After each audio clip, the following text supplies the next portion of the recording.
Madam, Pithapuram నియోజకవర్గంలో జనసేనాని పవన్ కళ్యాణ్ని ఓడించేందుకు జగన్మోహన్ రెడ్డి సర్వశక్తులు ఒడ్డుతున్నారని, అందులో భాగంగానే ప్రముఖంల కాపు నాయకులు ఎవరైతే ఉన్నారో వాళ్ళందరినీ కూడా ఒక్కొక్క మండలానికి ఒక్కొక్కరిని ఇన్ఛార్జిగా పెట్టి పిఠాపురం నియోజకవర్గంలో ఎన్నికల ప్రచారం చేయిస్తున్నారు జగన్మోహన్ రెడ్డి అంటూ కూడా ఒక వార్త సోషల్ మీడియాలో చక్కర్లు కొడుతున్నటువంటి నేపథ్యంలో అక్కడ పరిస్థితులు ఎలా ఉండే అవకాశం ఉంది అంటే ఏం చెప్తారు?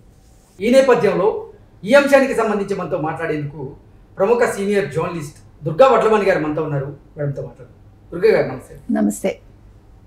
పిఠాపురం నియోజకవర్గంలో వైసీపీ నుంచి పోటీ చేస్తున్నటువంటి వంగా గీత గారు అక్కడ ఓడిపోవడం ఖాయమని, జనసేనాని పవన్ కళ్యాణ్ గారు అక్కడ భారీ మెజారిటీతో గెలవబోతున్నారు అంటూ కొన్ని సర్వే సంస్థలు కొన్ని సర్వేలు చేసి వారి రిపోర్ట్స్ని అయితే బయటకు ఇస్తున్నాయి. అలాగే కొన్ని వార్తలు కూడా బయటకు వస్తున్నాయి. ఏంటి మేడం, నిజంగా పిఠాపురం నియోజకవర్గంలో భారీ మెజార్టీతో పవన్ కళ్యాణ్ గారు గెలవబోతున్నారా? అక్కడ పరిస్థితులు ఎలా ఉన్నాయి అంటే ఏం చెప్తారు? ఇప్పుడు పవన్ కళ్యాణ్కి గాలి వీస్తోందండి మంచిగా. వారి గాలి బాగుంది ఇప్పుడు, ఎందుకంటే పవన్ అంటేనే గాలి. ఇప్పుడు వారికి ఎన్నికల్లో జనసేన పార్టీకి మంచి మెజారిటీ వచ్చేలాగా కనిపిస్తుంది. దానికి చాలా కారణాలు మనం చెప్పుకోవచ్చు.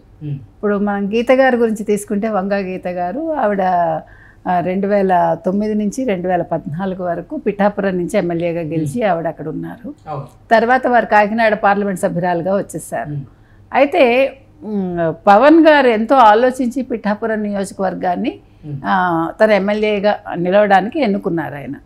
ఇప్పుడు అసలు మనం పవన్ కళ్యాణ్ విషయం తీసుకుంటే ఇంకొక రకంగా ఒక్కొక్కటి ఆయనకు అనుకూలంగా వస్తున్నాయి.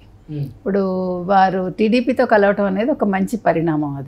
అది చాలా, అంటే వారు ఫస్ట్ నుంచి కూడా, అంటే ఈసారి ముందుగా వారు నిర్ణయం తీసుకోవటం, ముందుగా వారు టీడీపీ తోటి ముందు నుంచి కూడా ఉండటం చంద్రబాబు నాయుడు గారితో, అది వారికి ఇప్పుడు చాలా సానుకూలమైన ఫలితాలను ఇస్తుందని మనం చెప్పుకోవచ్చు.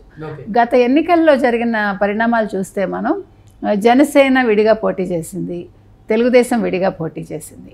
మనం ఇదే పిఠాపురం కాన్స్టిట్యున్సీ తీసుకుంటే మొన్న 2019లో అక్కడ గెలిచిన దొరబాబు అన్న ఆయనకి 83 లక్షల చిల్లర వచ్చింది. 83,000 చిల్లర ఓట్లు వచ్చాయి.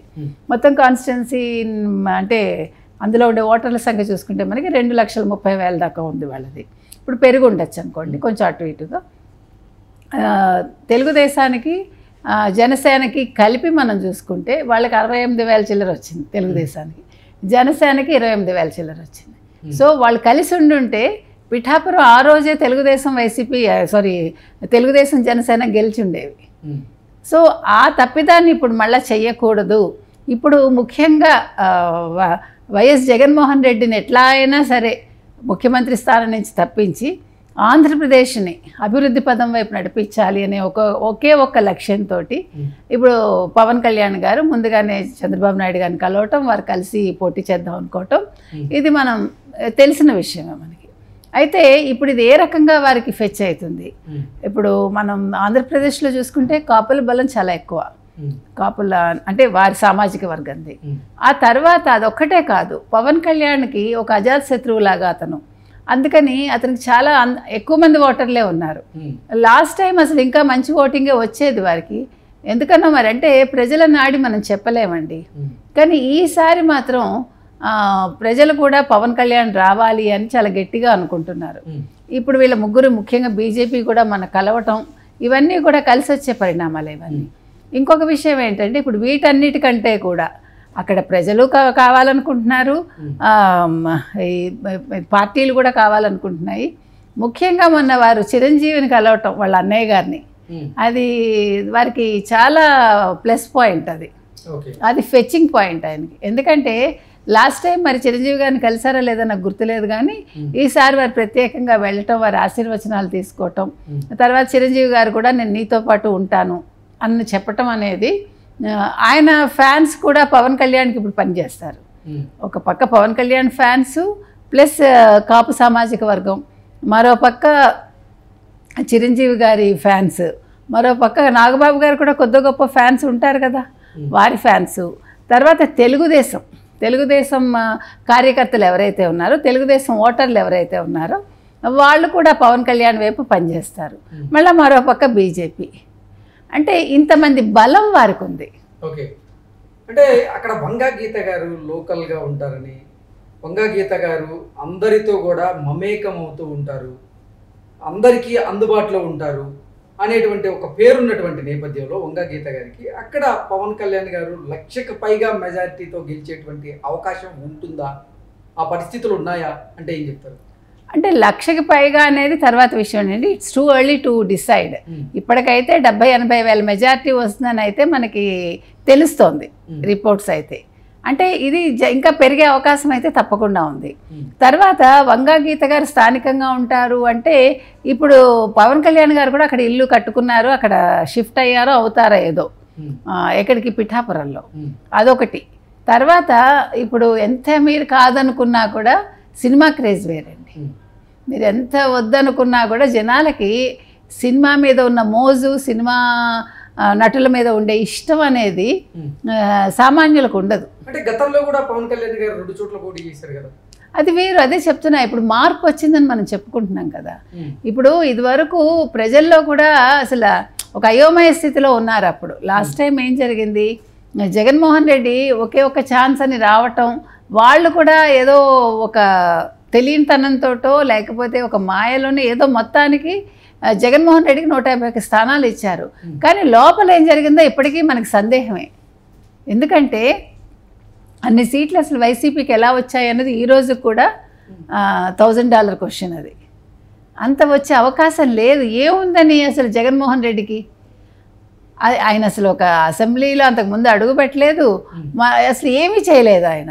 అటువంటి తండ్రి పేరు చెప్పుకుని నాకు ఒక అవకాశం ఇవ్వండి అంటూ వచ్చాడు ఆయన.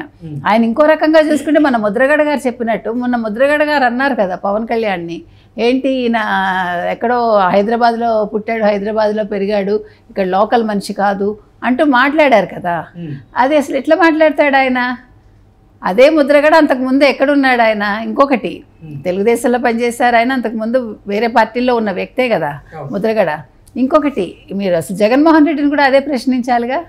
జగన్మోహన్ రెడ్డి ఎక్కడ చదువుకున్నారు? ఇక్కడ హైదరాబాద్ పబ్లిక్ స్కూలే కదా. ఎక్కడ పుట్టారో అది తర్వాత విషయం, ఇక్కడ ఉన్న మనిషే కదా. ఆయనకు ఆస్తులు ఎక్కడున్నాయి జగన్మోహన్ రెడ్డికి? ఉన్నవంతా బెంగళూరు, లేకపోతే లండను, లేకపోతే హైదరాబాదు, మరొక చోట ఉన్నాయి. మరి జగన్మోహన్ రెడ్డి లోకల్ ఎట్లా అయిపోతారు? జగన్మోహన్ రెడ్డి లోకల్ అయినప్పుడు పవన్ కళ్యాణ్ కూడా లోకలే అవుతారు.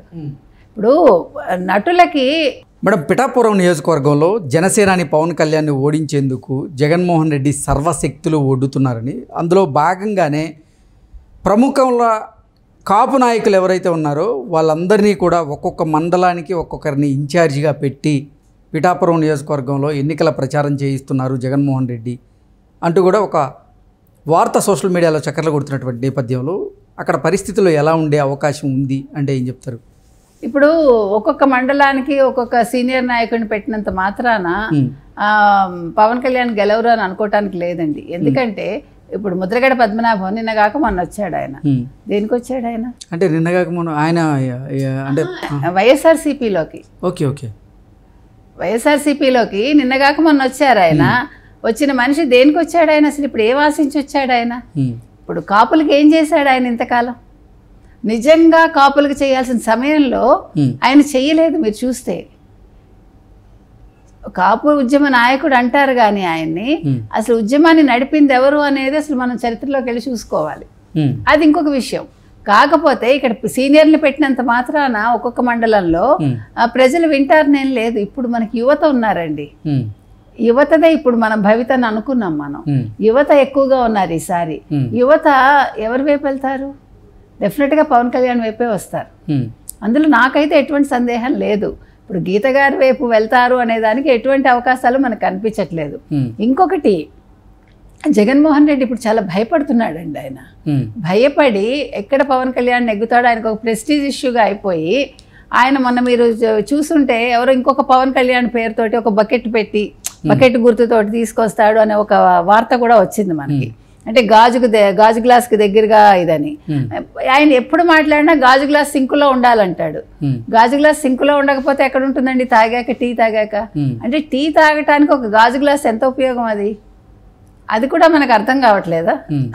ఆయన ఎప్పుడు మాట్లాడినా ప్రతి సభలోనూ గాజు గ్లాసు సింకులో ఉండాలి అంటాడు ఆయన. ఫ్యాన్ మీరు చేతిలో పట్టుకుని తిరుగుతారా? ఫ్యాన్ కరెంటు షాక్ కొట్టి చేస్తాడు ఎవడన్నా నిజంగా ఫ్యాన్ తిరుగుతుంటే. కాబట్టి గాజు గ్లాస్ అనేది చాలా ఉపయోగపడే వస్తువు అది. మనందరం చిన్నప్పుడు గాజు గ్లాసులో టీలు తాగిన మాకు అనుభవాలు ఉన్నాయి మాకు. అందుకని అదేదో గాజు గ్లాస్ అంటే చిన్న చూపేం లేదు.